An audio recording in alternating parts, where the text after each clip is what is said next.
हैदराबाद के इलाके टोली चौकी में एक ऑटो ड्राइवर के कत्ल की वारदात आई पेश। तफसीलात के मुताबिक एक 25 साल ऑटो ड्राइवर मोहम्मद मुजम्मिल उर्फ अयूब हैदराबाद के टोली चौकी में एसएस फंक्शन हॉल के करीब अपने ऑटो में मुर्दा पाया गया। टोली चौकी पुलिस स्टेशन हुदूद में वाक़ बख्तावर गुड़ा में उसकी नाश ऑटो से बरामद हुई। बताया गया है कि मोहम्मद मुजम्मिल उर्फ अयूब की गर्दन को प्लास्टिक के तार से गला घोंट कर कत्ल किया गया। टोली चौकी पुलिस ने जाए वक़ूअ पर पहुंचकर मामले की तहकीकात शुरू कर दी। इब्तिदाई पूछताछ से पता चला है कि अयूब शाहीन नगर के रहने वाले अपने दोस्त खालिद के साथ शराब नोशी कर रहा था, जिसे अब इस केस का मरकजी मुल्जिम समझा जा रहा है। खालिद की गिरफ्तारी के लिए टीमें तैनात कर दी गई है।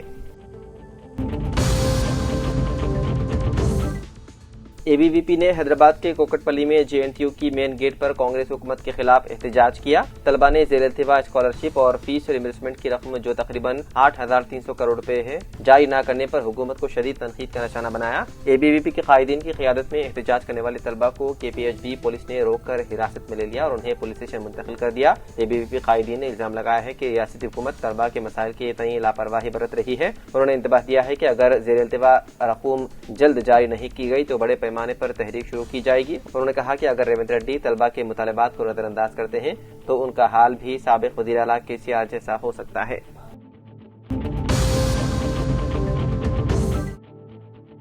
तेलंगाना की सियासत में सनसनी। महेश कुमार गौड़ ने अजहरुद्दीन को काबीना में शामिल करने की खबरों को कर दिया मुस्तरद। तेलंगाना की सियासी फिजा में उस वक्त हलचल मच गई जब मोहम्मद अजहरुद्दीन को वजीर बनाए जाने की मीडिया रिपोर्ट्स मंजरेआम पर आई। ताहम तेलंगाना प्रदेश कांग्रेस कमेटी के सदर महेश कुमार गौड़ ने उन खबरों को दो टोक मौक़िफ़ इख्तियार करते हुए कहा कि पार्टी की आला क़ियादत की जानिब से इस सिलसिले में कोई बाज़ाब्ता इत्तला या हिदायत मौसूल नहीं हुई। महेश कुमार गौड़ ने मीडिया से बात करते हुए वादे किया है कि अभी तक दिल्ली से कोई क्लियरिटी नहीं आई है। पार्टी की क़ियादत की तरफ से हमें कुछ नहीं बताया गया। उन्होंने कहा कि गुज़िश्ता 3-4 माह से अजहरुद्दीन के काबीना में शामिल किए जाने की क़ियासाराइयां जरूर चल रही है, लेकिन फिलहाल राजभवन में काबीना की तौसी से मुतालिक कोई तैयारी या इत्तला नहीं मिली। टीपीसीसी सदर ने मजीद कहा कि अगर क़ियादत की तरफ से कोई बाज़ाब्ता इत्तला मौसूल होती है तो मीडिया को फौरन आगाह किया जाएगा। महेश कुमार गौड़ के इस बयान के बाद सियासी हलकों में नई बहस छिड़ गई है। क्या वाकई दिल्ली क़ियादत ने अभी कोई फैसला नहीं किया या फिर पार्टी के अंदर कुछ बातें खुफिया रखी जा रही है? अब सबकी नजरें दिल्ली पर मरकूज हैं कि वो अब इस मामले पर कब लबकुशाई करती है।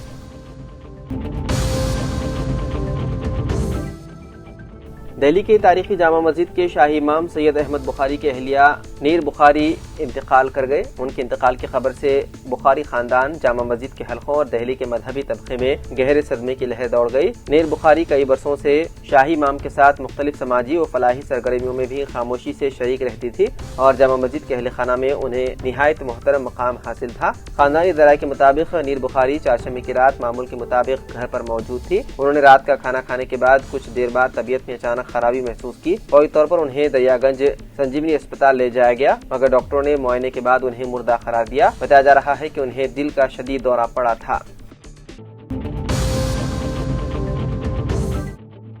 हैदराबाद के बल्लागुड़ा इलाके में चारशंबे के रोज नामालूम हमलावरों ने एक पान शॉप के ओनर का कत्ल कर दिया। ये वाकया बल्लागुड़ा के इलाके गौसनगर में उस वक्त पेश आया जब मुतासरा शख्स 22 साल मोहसिन अपनी पान शॉप पर था। पुलिस के मुताबिक 3 या 4 अफराद पर एक मुश्तमिल ग्रुप मोहसिन की दुकान पर आए और उस पर हमला कर दिया। हमले के पीछे मुहरिकात का अभी तक तायुन नहीं हो सका। बल्लागुड़ा पुलिस ने मामले की तहकीकात और मुलजिमीन की गिरफ्तारी के लिए खुसूसी टीमें तश्कील दी है। पुलिस ने इस सिलसिले में केस दर्ज करते हुए मुख्तलिफ जावियों से तहकीकात में है मसरूफ।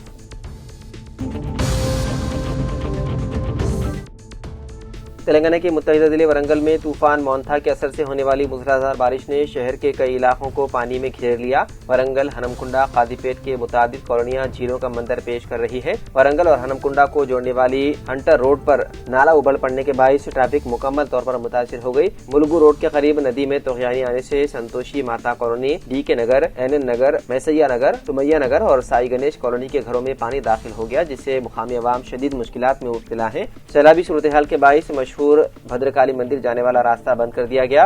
मंदिर से पॉलिटेक्निक कॉलेज तक सड़क पानी में डूब गई। हनमकुंडा के वड्डेपल्ली झील से उमड़कर आने वाले पानी मुख्तलिफ कॉलोनियों में दाखिल हो चुका है, जिससे जवाहर कॉलोनी, गोपालपुर और सॉफ्ट रोड मुकम्मल तौर पर जेर आब आ गई है।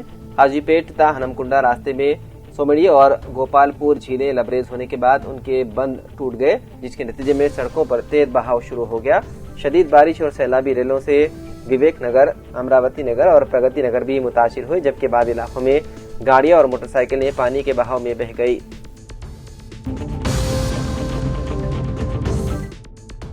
मेडिकल काउंसलिंग कमेटी ने पीजी काउंसलिंग का शेड्यूल जारी कर दिया। ऑल इंडिया कोटे में 50% निशिस्तें, रियासती कोटे में एमडी, एमएस, पीजी डिप्लोमा निशिस्तें भर्ती की जाएंगी। रियासती कोटे की निशिस्तों को पूर्ण करने के लिए कालोजी नारायण हेल्थ यूनिवर्सिटी की जानिब से तैयारियां की जा रही है। पहले 2 round map up stray vacancy के तहत निशिस्तों को पूर्ण किया जाएगा। मंगल से रजिस्ट्रेशन का अमल शुरू हुआ है, जो 5 नवंबर तक जारी रहेगा। निशिस्तों के मख्तस करने के अलावा 8 नवंबर को नताइज का ऐलान किया जाएगा। निशिस्तें हासिल करने वाले तलबा को 9 से 14 नवंबर के दरमियान निशिस्तें मख्तस की जाएंगी। वो मुतालिका कॉलेजेस में रिपोर्ट करें। जनवरी से कबल स्टे वैकेंसी सीट भर्ती करने के लिए एमसीसी की जानिब से शेड्यूल जारी किया जाएगा। जनवरी के पहले हफ्ते में ऑल इंडिया कोटा और स्टेट कोटे की निशिस्तें पूरी की जाएंगी।